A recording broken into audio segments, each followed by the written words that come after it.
Good morning, everyone. Mr. Pratap Keshri Deb, Minister of Energy, Industries and MSC Enterprises, Mr. Hemant Sharma, Principal Secretary, Industries, Anil Kumar Singh, President JSW Steel, Subrakant Panda, MD India Metal and Ferroalloys, Aditya Dash, MD of the Surya Group, other distinguished speakers to follow after the first session. Ladies and gentlemen, on behalf of the India Today magazine, it is a great pleasure to welcome you to the State of the State Conclave Odisha. This is not our first effort at this. We have been at Odisha for the last 8 years at least, where we have come frequently on the State of the State to review the progress of Odisha. And this time, the theme is how to boost growth. As you know, Odisha has always been culturally rich. Apart from the magnificent Konark temple, there's always the famous Jagannath temple and a whole lot of other beautiful things that happen in Odisha. And these are just examples of it. But as we know, tragically, economically, it had been poor for many, many decades, especially after independence. And this, despite the fact that it has 20% of the country's mineral resources, 10% of its water resources, 7% of its forest coverage, while occupying less than 5%, around 4.7% of the country's geographical area. But, as I mentioned, the past 2 decades have seen Odisha undergo a radical and impressive transformation. From being at the nadir of state rankings, Odisha has emerged as one of the most progressive states in the country. And all this thanks to the single-minded dedication of its Chief Minister, Naveen Patnaik, who is nearing completion of his 5th term. Through him and by him and for him as well, Odisha has now become a model of development. So, ladies and gentlemen, let's give a warm round of applause for Odisha, Naveen Patnaik, and the people behind the team Patnaik that has enabled this to happen. Now, let me just give you some figures. India Today always does these studies. And what it does is tries to compare Odisha's progress with the nation's progress as well as other states. We employed MDRA, which is our leading research agency, which does our state of the states, state of the state, and they came up and we asked them to analyze how Odisha compares with the rest of the country. And here are some of its latest findings.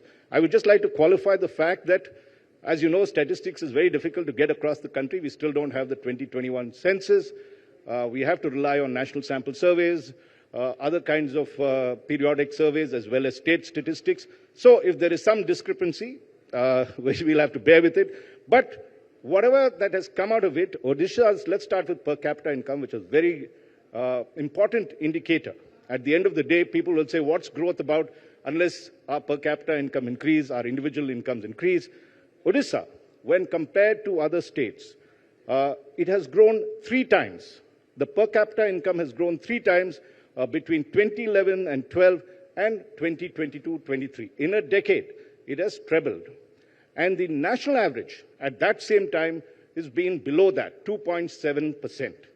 So if you look at the per capita income, it's around rupees 1.5 lakh per annum. It is higher than Bihar, Madhya Pradesh, Uttar Pradesh, Jharkhand, Chhattisgarh, and even West Bengal. So that's very impressive. Now, if you come to the GSDP growth, again, a very important indicator of how a state is doing. In 2022-23, Odisha its GSDP grew at 7.8%, which is higher than the national GDP growth of 7%. Again, a good indication if a state is doing much higher than the national average, and remember, there are a whole lot of other states it has to compare with, it is very good progress. Another good indication of the fact that the economy is growing is that labor participation rate in the age group 15 to 59, which is the major age group, is 62%, which is again higher than the national average of 60%. Now let's take a look at some of the sectors, which is also a very good indication of where the focus of the state lies. And one of the most critical things is healthcare. As we know, we've all been through a COVID pandemic. And what we try and do is to focus and see how the states have improved in that particular area, because All of our lives were at stake just 3 years back, and health became one of the key priorities for any state and, of course, the nation. Now, if you take a look at healthcare, and very, very impressively, it has given Odisha, the state government has allocated 8% of its total expenditure towards healthcare in 2023-24. That's higher than the allocation of all states, which average at about 6%. So it's almost 2% higher. And that's a significant difference, because if you look at the other figure, which is how much is the state government spending per person. This is again 2023-2024, and it is rupees 3,293, which is much higher than the national average of rupees 1,974, almost 60% more than the national average. Good indicator again. And very, very important, as you know, Odisha was always known as part of the Bimaru states, though it was not in that acronym, but Bihar, Madhya Pradesh, Rajasthan, and Uttar Pradesh following in that. But again, very impressively, if you look at multi-dimensional poverty, it now stands at 11.07%, much lower than the national average, or slightly lower than the national average of 11.28. But what's very impressive is this, is just 2 decades ago, close to 60% of the population was below the poverty line. And now we are seeing a dramatic difference. And therefore, let's, I think, in this, give a very warm round of applause to Odisha, apart from the other statistics that's there. And let us also look, every time I come back to Odisha, you can see dramatic changes happening. It's not a state that remains static. And one of the things you noticed is infrastructure. There again, roads and bridges are very critical. And Odisha has set aside 8% in the last budget towards expenditure towards building roads and bridges. Again, much higher than the national average of, or allocations of by states. The average allocation is 5%, Odisha is 8%. And let's take another thing. There are some, of course, areas that we need to look at. I'll come to that. But take a look at water supply and sanitation. Here again, the expenditure that Odisha has made is 6% compared to the all India average of states of 3%, almost double what it's made. And in rural development, and I'm sure all of you all that travel across Odisha will notice that change that's happening across, again, a higher allocation, 7%, 1% more than the other states that are there. Politically also, you can see the difference, and later today we'll have a lot of the self-help group women that are coming and have made a dramatic difference in terms of how they've, both in terms of employment and entrepreneurship, how they've transformed rural areas. And here, if you see one indicator of that is when you take a look at women's representatives at the panchayat level, and this is the third tier of governance, Odisha has the highest percentage with 53%, while the national average is 45%. So when you bring Nari Shakti to the fore, you're going to see a dramatic difference because they occupy one half of the sky.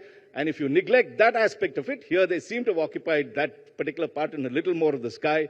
And that is a very good indication of why Odisha is doing well.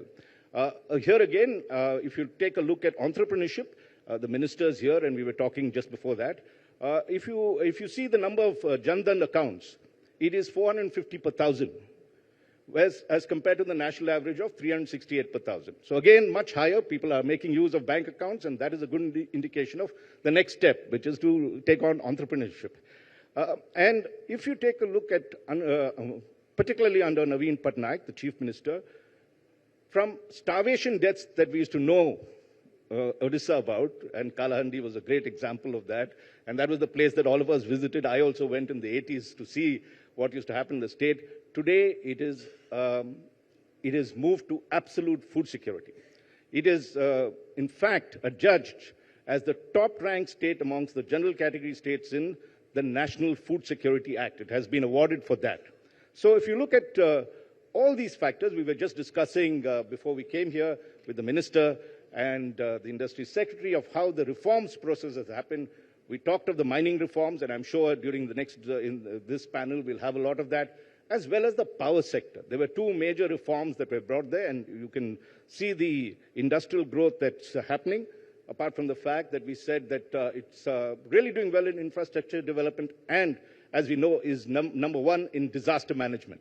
In fact, in terms of disaster management. Odisha actually teaches not only just other states, but internationally too. A lot of observers come to see how Odisha manages its disaster problems. And let's not forget, it is one of the most cyclone-prone states in India as well as the world, and it's now become a prime example of how you can handle it. Last points, some areas that we need to focus on, and one of them is, while there has been laudable progress in education, the allocation towards education needs to be boosted. Currently, it is around 13%, whereas the national average by other states is 15%. This is an area that requires a lot of attention. The other aspect is the unemployment rate. We don't really know, as I said, there are no good figures that we can actually rely on. But whatever we have that which is available for 2021-22 shows that Odisha is at 6%, while the national average is around 4.1%. Here, a bigger focus needs to come on the services sector. Manufacturing is done very well. Agriculture, of course, we've seen it's transformed itself, but service sector is the big area for growth, and I'm sure we'll discuss a lot more on that. So essentially, I've just presented you a picture of Odisha. There are a lot of other facts that we have with us. I will not load you with that, except to say that we are looking at one of the most progressive states, and one of the reasons we've had this conclave is to actually take it further, never be satisfied with it. That's the motto of the Chief Minister, who believes in the 5 Ts that exist here to transform the state into a new dimension.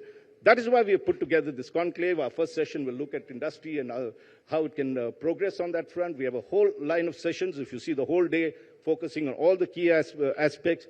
And we are honored that a lot of distinguished speakers will be coming and presenting their impressions, analysis of Odisha. We are also very delighted that the Chief Minister of Odisha, Mr. Naveen Patnaik, the redoubtable Mr. Naveen Patnaik, will be gracing the occasion later this evening. And ladies and gentlemen, thank you very much for coming here and being present and participating in the India Today State of the State Conclave.